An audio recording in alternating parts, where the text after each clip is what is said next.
2 ദിനവൃത്താന്തം 14-ാം അധ്യായം. അബിയാവ് തൻ്റെ പിതാക്കന്മാരെ പോലെ നിദ്ര പ്രാപിച്ചു.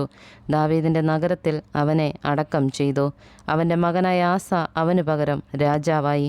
അവൻ്റെ കാലത്ത് ദേശത്തിന് 10 സംവത്സരം സ്വസ്ഥതയുണ്ടായി. ആസ തൻ്റെ ദൈവമായ യഹോവയ്ക്ക് പ്രസാദവും ഹിതവുമായുള്ളത് ചെയ്തു. അവൻ അന്യദേവന്മാരുടെ ബലിപീഠങ്ങളും പൂജാഗിരികളും നീക്കിക്കളഞ്ഞു. സ്തംഭവിഗ്രഹങ്ങൾ ഉടച്ച് അശേര പ്രതിഷ്ഠകളെ വെട്ടിക്കളഞ്ഞു. യഹൂദയോട് അവരുടെ പിതാക്കന്മാരുടെ ദൈവമായ യഹോവയെ അന്വേഷിപ്പാനും ന്യായപ്രമാണം കൽപ്പനയും ആചരിച്ച് നടപ്പാനും കൽപ്പിച്ചു. അവനെല്ലാ യഹൂദ പട്ടണങ്ങളിൽ നിന്നും പൂജാഗിരികളും സൂര്യവിഗ്രഹങ്ങളും നീക്കിക്കളഞ്ഞു. രാജ്യം അവൻ്റെ കീഴിൽ സ്വസ്ഥമായിരുന്നു.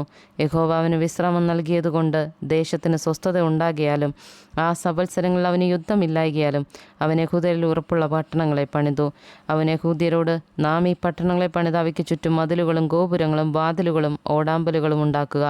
നാം നമ്മുടെ ദൈവമായ യഹോവയെ അന്വേഷിച്ചതുകൊണ്ട് ദേശം നമുക്ക് സ്വാധീനമായിരിക്കുന്നുവല്ലോ. നാം അവനെ അന്വേഷിക്കുകയും അവൻ ചുറ്റും നമുക്ക് വിശ്രമം നൽകുകയും ചെയ്തിരിക്കുന്നു എന്ന് പറഞ്ഞു. അങ്ങനെ അവർ വെടിപ്പായി പണിതു തീർത്തു. ആസയ്ക്ക് വൻ പരിചയം കുന്തവും എടുത്തവരായി 3,00,000 യഹൂദ്യരും ചെറുപരിചയം എടുപ്പാനും വില്ല് ഉലപ്പാനും പ്രാപ്തരായി. 2,80,000 ബെന്യാമീനരുമുള്ള ഒരു സൈന്യമുണ്ടായിരുന്നു. അവരെല്ലാവരും പരാക്രമശാലികളായിരുന്നു.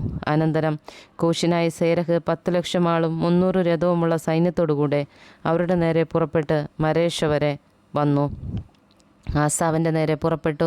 അവർ മാരേഷയ്ക്ക് സമീപം സെഫത്താ താഴ്വരയിൽ പടയ്ക്ക് അണിനിരത്തി. ആസ തൻ്റെ ദൈവമായ യഹോവയെ വിളിച്ചപേക്ഷിച്ചു. യഹോവേ, ബലവാനും ബലഹീനനും തമ്മിൽ കാര്യമുണ്ടായാൽ സഹായിപ്പാൻ നീയല്ലാതെ മറ്റാരുമില്ല. ഞങ്ങളുടെ ദൈവമായ യഹോവയെ ഞങ്ങളെ സഹായിക്കണമേ. നിന്നിൽ ഞങ്ങൾ ആശ്രയിക്കുന്നു. നിൻ്റെ നാമത്തിൽ ഞങ്ങൾ ഈ പുരുഷാരത്തിന് നേരെ പുറപ്പെട്ടു വന്നിരിക്കുന്നു. യഹോവേ, നീ ഞങ്ങളുടെ ദൈവം, മർത്യൻ നിൻ്റെ നേരെ പ്രബലനാകരുതേ എന്ന് പറഞ്ഞു. അപ്പോൾ യഹോവ ആസയുടെയും യഹൂദരുടെ മുമ്പിൽ കൂശ്യരെ തോൽക്കുമാറാക്കി. കൂശ്യർ ഓടിപ്പോയി.